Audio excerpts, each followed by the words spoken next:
You ask Tiger to solve. This deals with linear equations with one unknown. The final result is w equals 11 over 4. Let's solve it step by step. Simplify the expression. Expand the parentheses. Simplify the arithmetic. Group all w terms on the left side of the equation. Subtract 7w from both sides. Group like terms.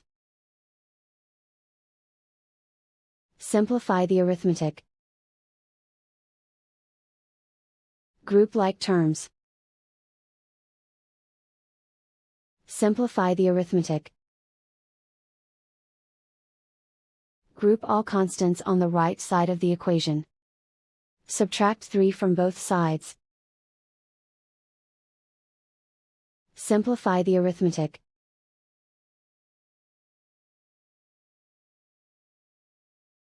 Isolate the w.